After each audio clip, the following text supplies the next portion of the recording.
नमस्कार।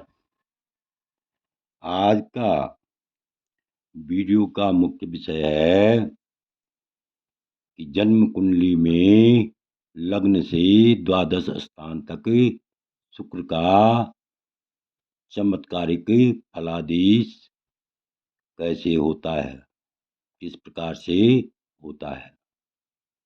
देखिए, जन्म कुंडली में लग्न से द्वादश स्थान तक शुक्र का चमत्कारिक फल देखिए। तो सर्वप्रथम लग्न, यहाँ पर मेरी जो है कुंडली बना रखी है। लग्न को प्रथम भाव भी बोलते हैं और लग्न भी बोलते हैं। यदि लग्न में शुक्र हो तो जातक का फलादेश कैसे होता है, शुक्र किस प्रकार शुभ फल देता है। द्वितीय स्थान में हो तो शुक्र कैसा फल देता है, और तृतीय भाव में हो तो शुक्र कैसा फल देता है। लग्न चाहे कोई भी हो, यहाँ पर 1 का अंक हो, 2 का हो, 3 का हो, 4 का हो, 5 का हो, 6 का हो, 7 का हो, 8 का हो, 9 का हो, या 10 का हो, या 11 का हो, या 12 का हो, अर्थात अंक कोई भी हो। लेकिन यदि नीच शुक्र के अलावा, ध्यान दीजिए, नीच शुक्र अगर जो है किसी जातक का है, किसी भी भाव में, नीच का यदि किसी भी भाव में जातक का यदि शुक्र है, तो ऐसे में फलादेश में क्या आ जाएगी, न्यूनता आ जाएगी, कमी आ जाएगी। और अन्य अन्य स्थिति में यदि लग्न में शुक्र हो, यदि किसी जातक का जन्म कुंडली के में लग्न में शुक्र हो, तो जिस मनुष्य का लग्न में शुक्र बैठा हुआ हो वह कलाओं में निपुण होता है, अधिक चतुर भी होता है, और प्रिय बोलने वाला होता है, मधुरभाषी होता है। लग्न का शुक्र वाला जातक मधुरभाषी भी होता है और सुंदर स्त्री के साथ काम सुख करने वाला होता है, अर्थात उसकी स्त्री भी अत्यंत सुंदरी होती है, सुंदर होती है, रूपवती होती है, और राजा से धन प्राप्त करने वाला होता है, अर्थात राज सुख भी मिलता है। राज सुख का मतलब ऐसे जातक के राजयोग भी होते हैं। जिस जातक का द्वितीय स्थान में शुक्र हो, धन स्थान में शुक्र हो, या द्वितीय भाव में शुक्र हो, तो ऐसा जातक उत्तम भोजन करने वाला होता है और वस्त्र आभूषणों का वस्त्र आभूषणों को धारण करने वाला होता है, सुंदर वस्त्र और आभूषणों को धारण करने वाला होता है, और अनेक वाहनों से युक्त होता है, और अनेक प्रकार की विद्या को जानने वाला होता है। इस प्रकार द्वितीय भाव में शुक्र भी बहुत उत्तम माना गया है, बहुत उत्तम होता है। जिसका तृतीय भाव में, लग्न से तृतीय भाव में, चाहे अंक कोई भी हो, तृतीय भाव में शुक्र हो तो ऐसा जातक दुर्बल शरीर वाला होता है और दुराचारी भी होता है, कंजूस भी होता है, कंजूस भी होता है, और कामी भी होता है, अत्यंत कामी होता है, और सज्जनों को दुख देने वाला भी होता है, और बने हुए कार्य को वह कभी कभी बिगाड़ भी देता है। कुल मिलाकर के तृतीय लग्न से तृतीय भाव का शुक्र उत्तम नहीं माना गया है। अब आप आगे देखिए, यदि लग्न से चतुर्थ स्थान में शुक्र हो, सिर्फ नीचस्थ अर्थात कन्या का शुक्र नहीं होना चाहिए, कन्या का शुक्र नहीं होना चाहिए, कन्या राशि का 6 का अंक नहीं होना चाहिए। किसी भी भाव में यदि 6 का अंक है तो ये समझिए वह नीचस्थ शुक्र है।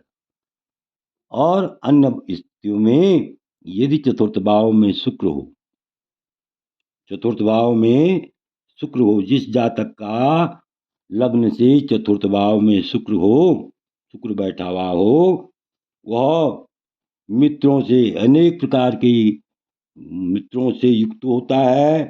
खेत गांव वाहन, खेत गांव वाहन सभी प्रकार की सुखों को भोगने वाला होता है, और देवताओं का पूजक भी होता है, आस्तिक स्वभाव का होता है, और इस प्रकार से ईश्वर पर आस्था करने वाला होता है। नास्तिकता उसमें तनिक भी नहीं होती है। तो इस प्रकार से चतुर्थ भाव का शुक्र भी उत्तम माना जाता है। तो अब आगे देखिए, यदि पंचम भाव में शुक्र हो तो जातक कैसा होता है। पंचम भाव में जिस जातक का शुक्र हो, पंचम स्थान में जिस जातक का शुक्र हो, तो ऐसा जातक संपूर्ण काव्य कला को जानने वाला होता है। पुत्र सुख की प्राप्ति होती है उसको, पुत्रों से अत्यंत, संतान से अत्यंत सुख प्राप्त होता है, वाहन का सुख भी होता है, और धन धान्य से युक्त होता है, तथा राजा से आदर पाने वाला होता है। जिस जातक का षष्ठ भाव में शुक्र हो, छठवें स्थान में शुक्र हो, तो ऐसा जातक स्त्रियों का अप्रिय होता है, और काम रहित भी होता है, और दुर्बल शरीर वाला होता है, और शत्रुओं के भय से हमेशा युक्त रहता है, शत्रुओं से डरा डरा सा रहता है, शत्रुओं से उसको अत्यंत भय होता है। अब देखिए, यदि जो है किसी जातक का सप्तम स्थान में शुक्र है, तो सप्तम स्थान का शुक्र, सप्तम भाव का शुक्र हो तो वह अनेक कलाओं को जानने वाला होता है, और इस प्रकार से वैश्याओं से, यहाँ तक वैश्याओं से प्रेम करने वाला होता है, अत्यधिक कामी होता है, और स्त्री सुख से उसे अत्यंत प्राप्त होता है। तो इस प्रकार से सप्तम भाव का फलादेश होता है, लग्न से अगर सप्तम भाव में शुक्र बैठा हुआ हो तो। अब अष्टम भाव, यदि लग्न में से अष्टम भाव में शुक्र है, तो ऐसा जातक प्रसन्न मुख होता है, और राज्यमान्य, गौरवी, कभी कभी स्त्री और पुत्रों की उसे अत्यंत चिंता होती है। इस प्रकार से अष्टम शुक्र भी अधिक शुभ फल देने वाला नहीं माना जाता है। अष्टम शुक्र होने से फलादेश में न्यूनता आ जाती है। जिस जातक का नवम स्थान में शुक्र हो, नवम स्थान में शुक्र बैठा हुआ हो, तो ऐसा जातक अतिथि और देवताओं का सम्मान करने वाला होता है, अर्थात अतिथियों का सम्मान करने वाला होता है, गुरु का आदर करने वाला होता है और तीर्थ यात्रा का इच्छुक होता है, तीर्थ यात्रा में लगा रहता है और धन संचित करने वाला भी होता है, अर्थात अत्यंत धनवान भी होता है, सदा धन वाहन से युक्त होता है और क्रोध रहित होता है। सबसे बड़ी बात यह है, वह अपने क्रोध पर नियंत्रण करता है, क्रोध रहित होता है, क्रोधी नहीं होता है। इस प्रकार से नवम भाव का शुक्र, पंचम भाव का शुक्र और लग्न का शुक्र जो है अत्यंत शुभ माना गया है। आगे देखिए, यदि दसम भाव में शुक्र हो बैठा हुआ हो, जिस जातक का दसम भाव में शुक्र बैठा हो, वह सुंदर भाग्य वाला और लोगों में आदर पाने वाला, स्नान पूजा ध्यान में मन लगाने वाला और स्त्री पुत्र से सुखी रहता है। दसम भाव का शुक्र भी अत्यंत शुभ माना गया है।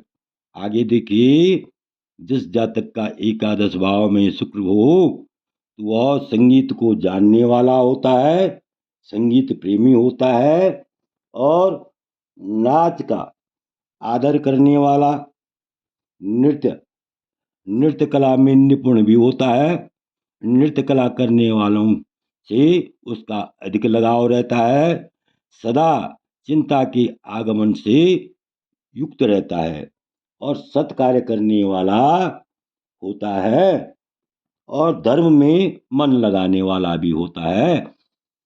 तो इस प्रकार दसम भाव का शुक्र का फलादेश होता है। जिस जातक का एकादश भाव में शुक्र हो, तो ऐसा जातक का फलादेश इस प्रकार से होता है।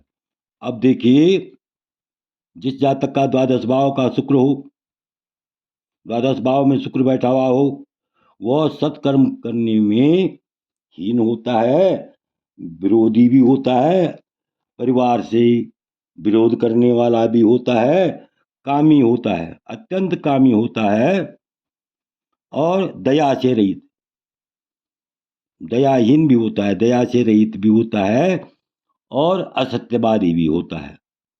तो इस प्रकार से आपने जो है द्वादश भावों में लग्न का चमत्कारिक